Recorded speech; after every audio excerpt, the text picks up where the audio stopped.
Sir Gwadar port के जरिए इंतहाई सस्ता खाम तेल भी मिलना शुरू हो सकता है, जो कि हमारी इंडस्ट्री के लिए बहुत अच्छा एक साबित होगा। या उसके अलावा जो हमारे बॉर्डर एरियाज हैं बलूचिस्तान में, वहाँ उनका ईरान से बहुत ट्रेड होता था। वो जब हालात खराब होते हैं उस पर भी असर पड़ जाता है। तो हमारे बलूचिस्तान का जो इलाका है जहाँ गुर्बत भी है, उसका फायदा उठा के कई लोग वहाँ दहशत गर्दी भी करते हैं। तो वो जो है उसमें भी हमें फायदा होगा। बॉर्डर एरिया का जो ट्रेड है वो बंद हुआ था, वो भी उसमें भी फायदा हो जाएगा। बिल्कुल सही। अच्छा सर, दुनिया के थिंक टैंक्स ईरान अमेरिका मुआहिदे को जिस तरह पाकिस्तान ने कामयाब बनाया, उस पर बड़े हैरान भी हैं। क्या इस्लामाबाद मेमोरेंडम और बर्गन स्टॉक रोड मैप के बाद हम मशरिक़ वुस्ता में अमेरिका और ईरान की दिहाइयों पर मुश्तमिल दुश्मनी को बाकायदा खात्मा देख रहे हैं, या ये सिर्फ एक आर्जी मुआशी जंग बंदी है जिसका फायदा उठाकर दोनों फरीक अगले बड़े टकराव के लिए सांस बहाल कर रहे हैं? आप क्या देख रहे हैं, पाकिस्तान का इस मुस्तकबिल के मंजरनामे में क्या बनेगा? या जो लोग तो यही समझते हैं कि अभी तैयारी होगी अगली जंग की, और ये कोशिश कर रहे हैं को थोड़े सांस ले लें, जैसे होता है ना बंदा थोड़े बहाल हो जाए। और मुझे ऐसे लग नहीं रहा। उसकी एक वजह है होने को। तो देखिए, मैं तो सिर्फ मंतक से तज्जिया कर सकता हूँ। तो बंदा पागल हो जाए और अपने ही पाँव पे कुल्हाड़ा मार रहे हैं, उसके मेरे हाथ में कुछ नहीं है। मैं आपको तज्जिया से बता सकता हूँ कि अमेरिका कुछ हासिल नहीं कर सकता मजीद जंग करके। इसमें कोई अगर जो उन्होंने तीर मारने से मार लिए, बहुत तबाही की है, 20,000 बिल्डिंग गिरा दी है, 3,500 बंदा शहीद कर दिया है, उनकी लीडरशिप तबाह कर दिया है, उनकी लीडरशिप को उनको शहीद कर दिया है, उनकी इकोनॉमी को तबाह कर दिया। अब इससे ज्यादा ईरान क्या करेगा? लेकिन अगर उन्होंने नहीं हथियार छोड़े और बल्कि उनके हाथ में एक पहले एटम बम रोकने की कोशिश कर रही थी, उनके हाथ में हाइड्रोजन बम दे दिया है। ये जो हरमुज वाला मामला है, अब ईरान को नई ताकत मिल गई है। उसको अंदाजा हो गया है, जो पहले उसको नहीं था, कि ये तो सारी दुनिया की जो मईशत है उस पर तबाह हो जाएगी। और क्या अमेरिका ये रिस्पॉन्सिबिलिटी लेगा? क्या अमेरिका चाहेगा कि इसके नतीजे में अमेरिका की मईशत अफेक्ट हो? क्या अमेरिका चाहेगा कि मिड टर्म इलेक्शन में अमेरिका में प्राइसेस बढ़ जाएं? क्या अमेरिका से प्रेसिडेंट ट्रंप ये चाहेंगे कि जो उन्होंने वादा किया था कि मैं हिस्ट्री में याद किया जाऊंगा as a peace president not a war president, उस सब की तबाही हो जाएगी। और ईरान क्या चाहेगा? देखिए, ये तो मैंने अमेरिका, क्या ईरान चाहेगा? इतनी गुर्बत हो गई है, इतनी तबाही आ गई है, क्या वो जंग करना चाहेगा? नहीं। उन्होंने सिर्फ ये कहा है हम सरेंडर नहीं करेंगे, और बड़ी बहादुरी से और जुर्रतमंदी से उन्होंने अमेरिका का मुकाबला किया है। लेकिन उनके उतने ही मफाद में है कि उनके जो इन्होंने उस पर कम किया जाए। उनके जो इन्होंने पैसे दबाए हुए हैं थ्रू फ्रीज कर ली है उनके अकाउंट, वो पैसे उनको मिले ताकि वो गरीब लोगों के लिए कुछ खर्च कर सके। नंबर 2 ये कि जो ईरान में आज से 6 महीने पहले काफी डिस्टर्बेंसेस हुए थे, वो क्यों हुए थे?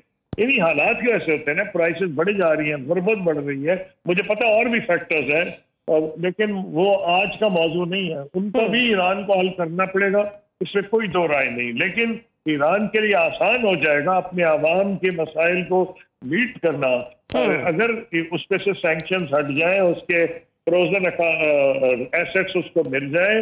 तो क्या ईरान नहीं चाहता कि अमन हो?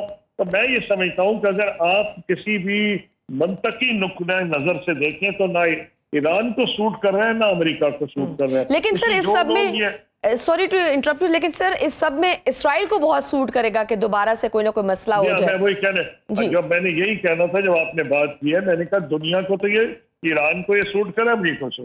इसराइल को इसलिए बिल्कुल ही सूट नहीं कर रहा कि इसराइल का गेम थी ग्रेटर इसराइल। ग्रेटर इसराइल हो ही नहीं सकता जब तक जंग मुसलसल ना रहे। इसराइल की प्लानिंग ये थी कि मुसलसल जंग होता रहे। थोड़ा सा हिस्सा मैंने शाम का कब्जा कर लिया, थोड़ा सा हिस्सा मैंने लबनान का कब्जा कर लिया, थोड़ा सा हिस्सा मैंने और कब्जा। आहिस्ता आहिस्ता उसको सलामी स्लाइसिंग के जरिए वो इस रियासत को बढ़ाता जाएगा, वो भूल जाए। अब जो इस जंग में हो चुका है, ईरान ने जो साबित कर दिया है, मैं नहीं समझता उसके बाद जो 4 कंट्रीज, चार, उसको R4 या रीजनल 4 कहा जा रहा है। जी। पाकिस्तान, मिस्र, सऊदी अरेबिया और तुर्की है। ये 4 का जो ग्रुप है, इसका पक्का इंटरेस्ट है कि इस इलाके में अमन हो, और अमन हो नहीं सकता जब तक फलस्तीन का मसला हल ना हो जाए। ये ग्रुप ऑफ 4 जो है, ये साइड बाय साइड काम कर रहा है। वो जो यूनाइटेड स्टेट्स और ईरान की आपस में टॉक्स हो रही हैं, तो ये जो इसका मजमूई असर होगा वो खित्ते में टेंशन कम करना और इजराइल को नोटिस देना कि भाई अगर आप रहना चाहते हैं यहाँ तो You have to भूल behave. जाएं ये जो ग्रेटर इजराइल का आइडिया है। तो इसी में समझता हूँ कि ये जो सारी डेवलपमेंट है, इसका बड़ा पॉजिटिव असर होगा। ये बिल्कुल ठीक है कि इजराइल की तो वहम गुमान में नहीं था, उनको इतना शौक में है।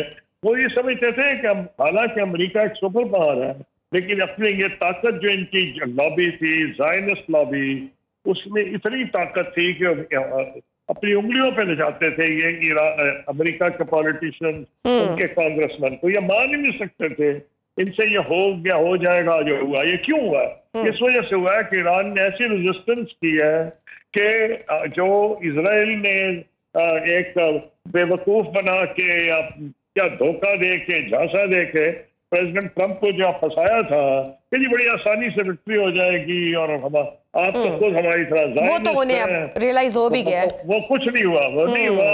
इसलिए मुझे उम्मीद है कि क्योंकि दोनों को ही सूट नहीं कर रहा और अब उन्होंने देख लिया है कि अगर सीरियसली बात की जाए, और आपने मुझे पाकिस्तान का जो रोल था है, आप भूलती हैं और दुनिया भूल जाती है।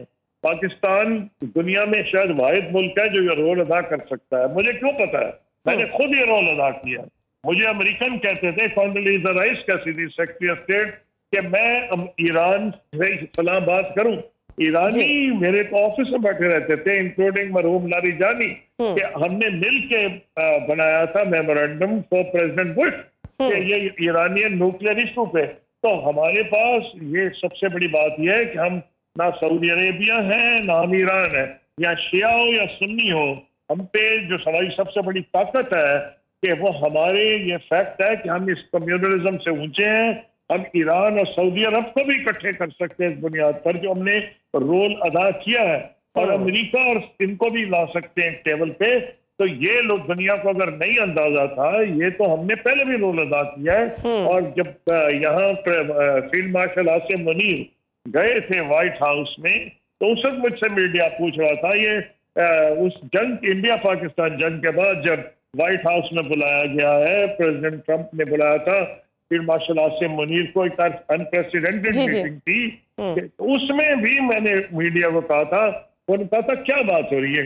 मैंने कहा इंडिया पाकिस्तान की तो हो चुकी है, हमने माशाल्लाह जंग में भी अपने जौहर दिखा दिए। तो अब बात होगी ईरान के ऊपर।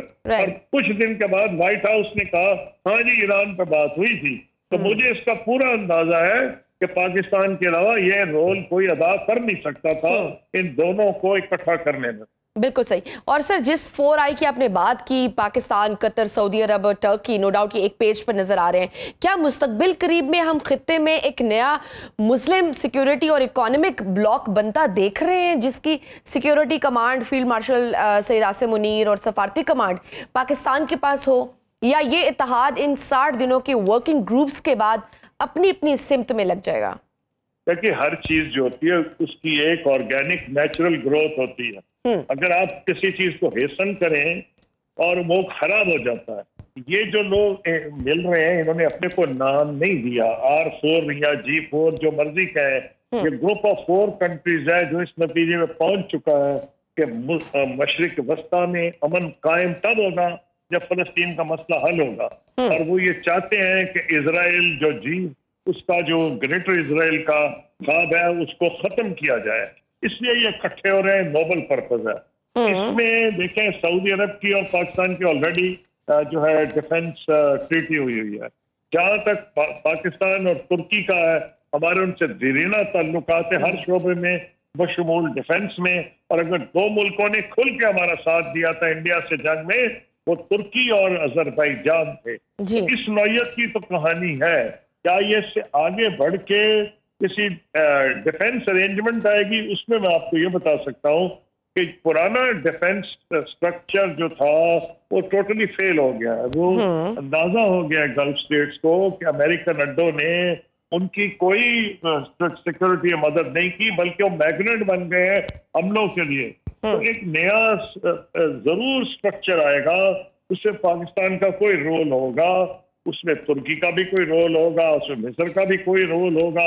उसकी डिटेल्स अभी नहीं बताई जा सकती कि क्या स्ट्रक्चर वो अडॉप्ट करेगा, लेकिन अगर वो अपना मकसद हासिल कर ले कि ग्रेटर इजराइल का खाब खत्म कर दे और पैलेस्टाइन के इशू को रिजॉल्व करा दे, तो और कितनी खिदमत होगी इस्लामी दुनिया की इससे बड़ी।